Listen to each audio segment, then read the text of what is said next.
Check republic തലസ്ഥാനമായ പ്രാഗിലെ യാത്ര തുടരുന്നു.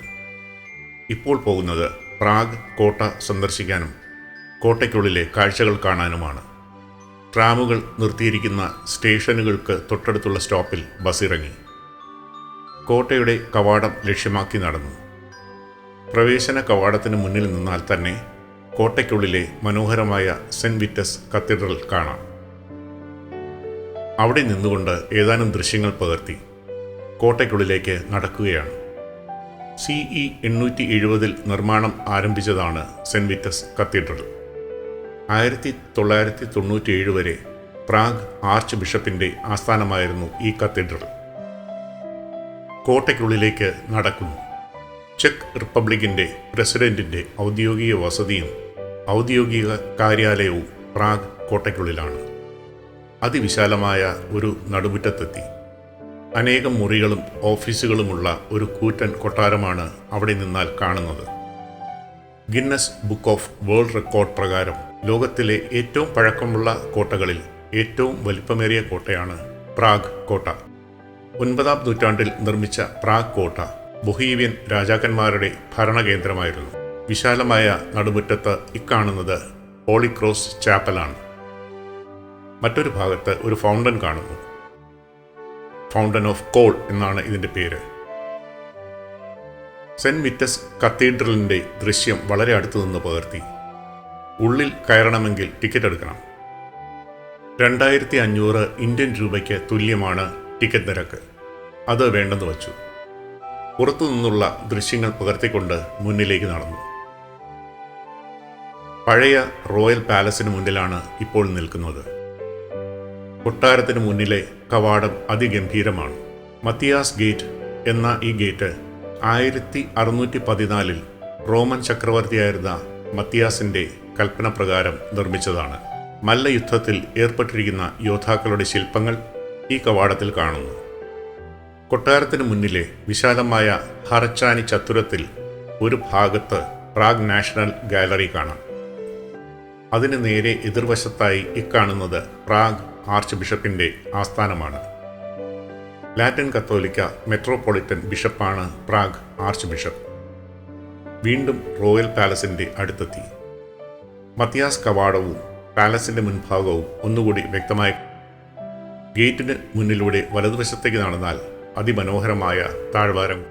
പ്രാഗ് പഴയ നഗരത്തിൻ്റെയും പുതിയ നഗരത്തിൻ്റെയും സമ്മിശ്രമായ ദൃശ്യം പ്രാഗ് കോട്ടയുടെ ഈ ഭാഗത്തു നിന്ന് കാണാം. കോട്ടകളും അതിനകത്തെ കൊട്ടാരങ്ങളും ദേവാലയങ്ങളും ഒരു കുന്നിൻ മുകളിൽ സ്ഥാപിക്കുന്നതിനു പുറമെ ഏറ്റവും ഉയരത്തിൽ പ്രൗഢിയോടെ നിർമ്മിക്കുന്നതിനും അക്കാലത്തെ ഭരണാധികാരികൾ ശ്രദ്ധിച്ചിരുന്നു. തങ്ങളുടെ പെരുമ മറ്റുള്ളവർക്ക് കാട്ടിക്കൊടുക്കാനും ശത്രുക്കളിൽ നിന്നും പെട്ടെന്നുള്ള ആക്രമണങ്ങൾ അറിയുന്നതിനും അത് തടയുന്നതിനും വേണ്ടി കൂടിയാവണം ഈ രീതിയിലുള്ള നിർമ്മാണങ്ങൾ അക്കാലത്ത് നടന്നത്. താഴ്വരയിൽ ഒരേ രീതിയിൽ ചായം പൂശിയ വീടുകൾ കാണുന്നത് ഒരു പ്രത്യേക ഭംഗിയാണ്. ഇവിടെ നിന്നാൽ അങ്ങകലെ സ്ട്രാഹൗ മൊണാസ്ട്രിയും അതിലെ ഇരട്ട ഗോപുരങ്ങളും കാണാം. രാവിലെ അവിടെ പോയിരുന്നു. താഴ്വാരത്തിൻ്റെ പശ്ചാത്തലത്തിൽ ഒരു സെൽഫി എടുത്തു. വീണ്ടും ഹറച്ചാനി ചത്തുരത്തിൽ എത്തി. മനോഹരമായ ഒരു വിളക്കുമരം കാണുന്നു. 1868 കാസ്റ്റ് അയൺ കൊണ്ട് നിർമ്മിച്ചതാണ് ഈ വിളക്കുമരം. സ്ത്രീകളുടെ രൂപങ്ങൾ വിളക്കുമരത്തിൽ ആലേഖനം ചെയ്തിട്ടുണ്ട്. തൊട്ടടുത്തായി മരിയൻ സ്തംഭം കാണുന്നു. മൂടിക്കെട്ടിയ കാലാവസ്ഥ ദൃശ്യങ്ങൾ പകർത്തുന്നതിന് ഭീഷണി തന്നെയാണ്. മനോഹരമായി കല്ലിൽ കൊത്തിയെടുത്ത വിശുദ്ധ മറിയത്തിൻ്റെയും മറ്റ് വിശുദ്ധരുടെയും രൂപങ്ങൾ അതിൽ കാണാം. പുറത്തേക്ക് നടക്കുമ്പോൾ പ്രധാന കവാടത്തിൽ ഗാർഡ് ചേഞ്ച് നടക്കുന്നു. ഡ്യൂട്ടി സമയം കഴിഞ്ഞ കാവൽക്കാർ അടുത്ത ഷിഫ്റ്റുകാരെ ചുമതല ഏൽപ്പിച്ചിട്ട് മടങ്ങുകയാണ്. നടന്ന് ബസ് സ്റ്റോപ്പിലെത്തി. പ്രശാന്ത സുന്ദരമായ ഒരിടം. ബസ്സിൽ കയറി ഓൾഡ് ടൗൺ ചത്തുരത്തിലേക്ക് തിരിച്ചു. സന്ധ്യയായി. മൂടിക്കെട്ടിയ അന്തരീക്ഷമാണ്. ഇടയ്ക്കിടെ ചാറ്റൽ മഴ പെയ്യുന്നുണ്ട്. യൂറോപ്പിൽ മഴ പെയ്യുന്നത് സഞ്ചാരികൾക്ക് ദുരിതമാണ്. ഇരുണ്ട വെളിച്ചത്തിൽ church of our lady of time കാണുമ്പോൾ ഏതോ സിനിമകളിൽ ഡ്രാക്കുള കോട്ട കാണുന്ന പ്രതീതി ഉണ്ടാകുന്നു. ഈ ചത്തുരത്തിൽ സന്ദർശകർ എത്തുന്നത് ഒരു പ്രധാന കാഴ്ച കാണാനാണ്. പഴയ ടൗൺ ഹാളിനോട് ചേർന്ന ഗോപുരത്തിൽ ഒരു അസ്ട്രോണമിക്കൽ ക്ലോക്ക് അഥവാ ജ്യോതിശാസ്ത്ര ഘടികാരം സ്ഥാപിച്ചിട്ടുണ്ട്. ഓരോ മണിക്കൂർ ഇടവിട്ട് അതിൽ മണിമുഴങ്ങുന്ന ദൃശ്യം കാണാനാണ് സന്ദർശകർ കാത്തിരിക്കുന്നത്. മണിമുഴങ്ങാൻ ഇനിയും സമയമുണ്ട്. ഒന്ന് ചുറ്റി വരാം. ഒരു ഭാഗത്തു നിന്നും കൊതിയൂറുന്ന നല്ല ഗന്ധം വരുന്നു. തീയിൽ പന്നിയിറച്ചി ചുട്ടെടുക്കുകയാണ്. തീയുടെ മുകളിൽ ഇറച്ചി കറങ്ങിക്കൊണ്ടിരിക്കുന്നു. പാചകക്കാരൻ ഇടയ്ക്ക് വന്ന് നോക്കുന്നുണ്ട്. മൊരിഞ്ഞ ഭാഗം വെട്ടിയെടുത്ത് സാൻഡ്വിച്ച് ഉണ്ടാക്കി കസ്റ്റമർക്ക് നൽകും. അതൊന്ന് വാങ്ങി രുചിച്ചുകൊണ്ട് സെന്റ് നിക്കോളാസ് ദേവാലയത്തിൻ്റെ അടുത്തേക്ക് നടന്നു ഒരു ഫോട്ടോ പകർത്തി. വീണ്ടും ജ്യോതിശാസ്ത്ര ഘടികാരം സ്ഥിതി ചെയ്യുന്ന ഭാഗത്തേക്ക് വന്നു. ജനം കൂടിയിട്ടുണ്ട്. മണി മുഴങ്ങുമ്പോൾ ക്രിസ്തു ശിഷ്യന്മാരുടെ രൂപങ്ങൾ ഓരോന്നായി ക്ലോക്കിൻ്റെ വാതിൽക്കൽ പ്രത്യക്ഷപ്പെടും. കാത്തിരുന്ന ആ നിമിഷം എത്തി.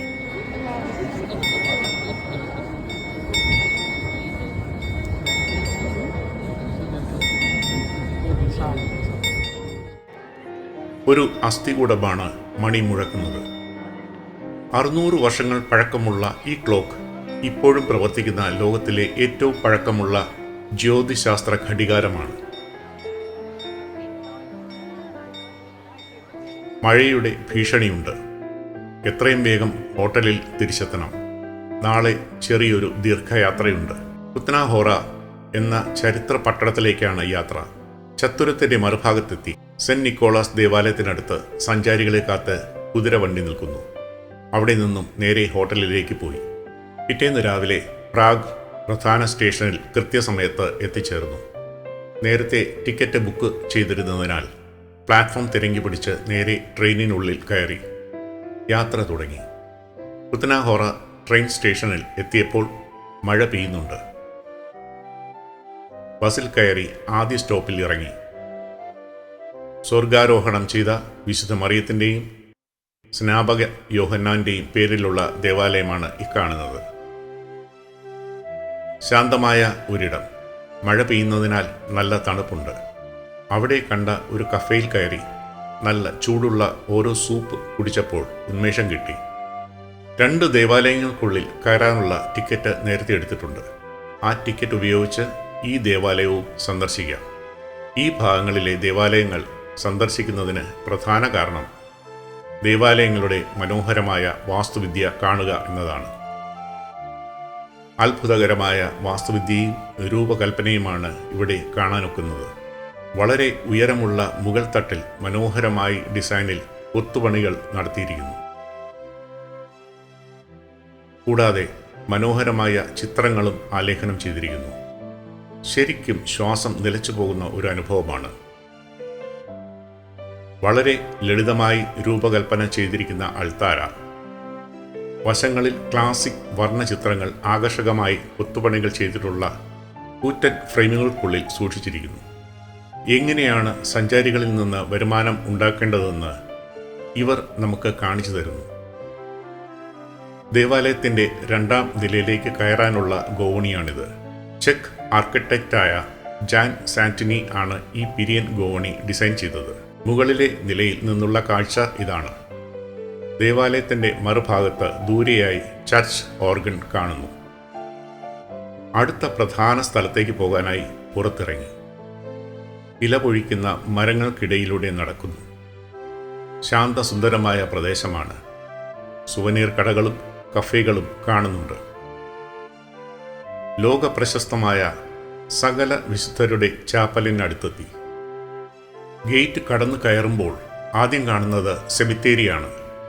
ചാപ്പലിനുള്ളിൽ ഫോട്ടോഗ്രാഫി 2000 ജനുവരി മുതൽ കർശനമായി നിരോധിച്ചിട്ടുണ്ട്. അതുകൊണ്ട് ചില ചിത്രങ്ങൾ പങ്കുവയ്ക്കുന്നു. ചില സന്ദർശകരുടെ ചാപ്പലിനുള്ളിലെ അച്ചടക്കമില്ലായ്മയും വിശ്വാസികൾക്ക് മനോവിഷമം ഉണ്ടാക്കുന്നതുമായ പ്രവൃത്തികളും ചാപ്പലിനെ അലങ്കരിച്ചിരിക്കുന്ന അസ്ഥികൂടങ്ങളെ അവഹേളിക്കുന്ന തരത്തിലുള്ള ഫോട്ടോഷൂട്ടും മറ്റുമാണ് അധികാരികളെ ഈ നടപടിക്ക് പ്രേരിപ്പിച്ചത്. കത്തോലിക്ക സഭയുടെ കീഴിലുള്ള ഒരു ചാപ്പൽ ആണിത്. 40,000 മുതൽ 70,000 പേരുടെ അസ്ഥികൂടങ്ങളാണ് ഈ ചാപ്പലിനെ അലങ്കരിച്ചിരിക്കുന്നത്. അൾത്താരയും ചുവരുകളും തൂക്കുവിളക്കുകളും വശങ്ങളിലെ ചെറിയ അൾത്താരകളും ഒക്കെ അസ്ഥികൂടങ്ങൾ കൊണ്ടാണ് ഒരുക്കിയിരിക്കുന്നത്. 1278 ഈ ഭാഗത്തെ ഒരു സന്യാസി പാതിരി വിശുദ്ധ നാടുകൾ സന്ദർശിക്കുകയും ഗാഗുൽത്ത മലയിൽ നിന്നും കൊണ്ടുവന്ന കുറച്ച് മണ്ണ് ഇവിടെ സെമിത്തേരിയിൽ വിതറുകയും ചെയ്തു. തുടർന്ന് ഈ സെമിത്തേരിയുടെ പ്രശസ്തി മധ്യ യൂറോപ്പിൽ വ്യാപിക്കുകയും തങ്ങൾ മരിച്ചാൽ ഈ സെമിത്തേരിയിൽ അടക്കം ചെയ്യണമെന്ന ആവശ്യം വിശ്വാസികൾ പ്രകടിപ്പിക്കുകയും ചെയ്തു. 14-ാം നൂറ്റാണ്ടിൻ്റെ മധ്യത്തോടെ യൂറോപ്പിൽ പടർന്നു പിടിച്ച ഒരു പ്ലേഗിനെ തുടർന്ന് ആയിരക്കണക്കിന് ആളുകൾ മരണമടയുകയും ഈ സെമിത്തേരിയിൽ അടക്കം ചെയ്യുകയും ചെയ്തു. കൂടാതെ ബൊഹീമിയൻ യുദ്ധങ്ങളിൽ മരിച്ചവരെയും ഇവിടെ അടക്കം ചെയ്തു. പിന്നീടാണ് ഇവിടെ ഒരു ചാപ്പൽ നിർമ്മിക്കുന്നത്. 1870-ൽ നിർമ്മാണ ചുമതലയുണ്ടായിരുന്ന ഒരു ശില്പി ഇവിടെ ഉണ്ടായിരുന്ന അസ്ഥികൂടങ്ങൾ ശേഖരിക്കുകയും അവ ഉപയോഗിച്ച് ചാപ്പലിൻ്റെ അലങ്കാരപ്പണികൾ നടത്തുകയും ചെയ്തു. അതിമനോഹരമായി പൂക്കൾ കൊണ്ട് അലങ്കരിച്ച കല്ലറകൾ ഈ ചാപ്പലിന് ചുറ്റും കാണാം. ഒരു പൂന്തോട്ടത്തിനുള്ളിലൂടെ നടക്കുന്ന അനുഭവമാണ് ഇതുവഴി നടക്കുമ്പോൾ. ഏതോ ഒരു പ്രമാണിയുടെ കല്ലറ ഫോട്ടോകൾ കൊണ്ടും വിളക്കുകളും പൂക്കളും കൊണ്ട് അലങ്കരിച്ചിരിക്കുന്നു. കല്ലറകൾക്ക് ഇടയിൽ നിന്നുകൊണ്ട് ചാപ്പലിൻ്റെ ദൃശ്യം ഒന്നുകൂടി പകർത്തി. ഗേറ്റിന് പുറത്തിറങ്ങി നടന്നു. ബസ് സ്റ്റോപ്പാണ് ലക്ഷ്യം. സെന്റ് ബാർബറ കത്തീഡ്രൽ കാണുവാൻ പോകുന്നു. കത്തീഡ്രൽ കഴിഞ്ഞ് ഒരു സ്റ്റോപ്പ് വിട്ട് ബസ് ഇറങ്ങി. നല്ല വിശപ്പുണ്ട്. ഒരു റെസ്റ്റോറൻറ്റിൽ കയറി. ഇവിടെ ഇരുന്നാൽ കത്തീഡ്രൽ കാണാം. ചൂട് സൂപ്പും ചുട്ടെടുത്ത പന്നിയിറച്ചി കൊണ്ടുള്ള ഒരു ചെക്ക് വിഭവവും ഉരുളക്കിഴങ്ങ് വേവിച്ചതുമാണ് ലഞ്ച്. ഭക്ഷണം കഴിഞ്ഞ് പുറത്തിറങ്ങി സെന്റ് ബാർബറ കത്തീഡ്രലിലേക്ക് നടന്നു. മധ്യകാലത്തെ യൂറോപ്യൻ വാസ്തുശൈലിയെ എത്ര വർണ്ണിച്ചാലും മതിയാവില്ല. മധ്യ യൂറോപ്പിലെ ഏറ്റവും പ്രശസ്തമായ ഒരു കത്തീഡ്രലാണ് യുനെസ്കോയുടെ ലോക പൈതൃക പട്ടികയിൽ ഉൾപ്പെട്ടിട്ടുള്ള സെന്റ് ബാർബറ കത്തീഡ്രൽ. 1388-ൽ നിർമ്മാണം തുടങ്ങിയെങ്കിലും 1905 വരെ നിർമ്മാണം പൂർത്തിയാകാതിരുന്ന ഒരു ദേവാലയമാണ് ഇത്. നീണ്ട 500-ൽ പരം വർഷങ്ങൾ പലവിധ കാരണങ്ങൾ കൊണ്ടും പണി പൂർത്തിയാക്കാൻ കഴിഞ്ഞില്ല. ഇപ്പോഴുള്ള ദേവാലയത്തിനേക്കാൾ വളരെ വലിപ്പമുള്ള ഒരു ദേവാലയമായിരുന്നു ആദ്യം പ്ലാൻ ചെയ്തിരുന്നത്. കുത്നാഹോറ പട്ടണത്തിൽ 10-ാം നൂറ്റാണ്ട് മുതൽ വൻതോതിൽ വെള്ളി ഖനനമുണ്ടായിരുന്നു. അതുകൊണ്ടാവണം ഇത്ര വലിയൊരു ആഡംബര ദേവാലയത്തിൻ്റെ നിർമ്മാണം പ്ലാൻ ചെയ്തതെന്ന് കരുതുന്നു. പിൽക്കാലത്ത് വെള്ളിയുടെ ലഭ്യത കുറയുകയും വരുമാനം പതിയെ നിലയ്ക്കുകയും ചെയ്തപ്പോൾ ദേവാലയ നിർമ്മാണം പ്രതിസന്ധിയിൽ ആയതാവാം. പിന്നെ മേഖലയിൽ നിരന്തരം നടക്കുന്ന യുദ്ധങ്ങളും തിരിച്ചടിയായി. 19-ാം നൂറ്റാണ്ടിൻ്റെ അവസാനത്തോടെയാണ് വീണ്ടും ദേവാലയത്തിൻ്റെ നിർമ്മാണം പുനരാരംഭിച്ചത്. ദേവാലയത്തിൻ്റെ ഒരു ഭാഗത്ത് വിശാലമായ താഴ്വാരവും താമസ സ്ഥലങ്ങളും കാണുന്നു. താഴ്വാരത്തിലേക്ക് മുന്തിരി കൃഷിപ്പാടം വ്യാപിച്ചു കിടക്കുന്നത് കാണാം. അങ്ങ് ദൂരെയായി വിശുദ്ധ ജെയിംസ് ദേവാലയം കാണുന്നു. കത്തീഡ്രലിൻ്റെ ഒരു ഭാഗത്ത് സുവനീർ ഷോപ്പും കഫേയും ടോയ്ലറ്റ് സംവിധാനങ്ങളും സജ്ജീകരിച്ചിരിക്കുന്നു. കുത്നാഹോറയിലെ ജെസ്യൂട്ട് കോളേജാണ് ഇക്കാണുന്നത്. കോളേജിനും താഴ്വാരത്തിനും മധ്യേയുള്ള ഇടവഴിയിലൂടെ നടക്കുന്നത് നല്ലൊരു അനുഭവമാണ്. 1626-ലാണ് ജെസ്യൂട്ടുകൾ ഇവിടെ എത്തുന്നത്.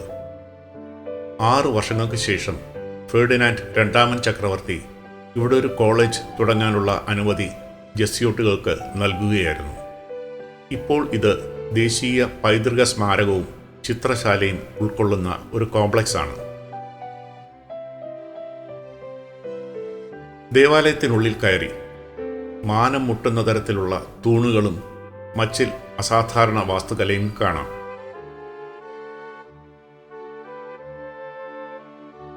മനോഹരമായി അലങ്കരിച്ച ഒരു ചർച്ച് ഓർഗൻ അവിടെ കാണാം. നിരന്നു നിൽക്കുന്ന കൂറ്റൻ തൂണുകളും വശങ്ങളിലെ വർണ്ണാഭമായ അൾത്താരകളും പ്രധാന അൾത്താരയും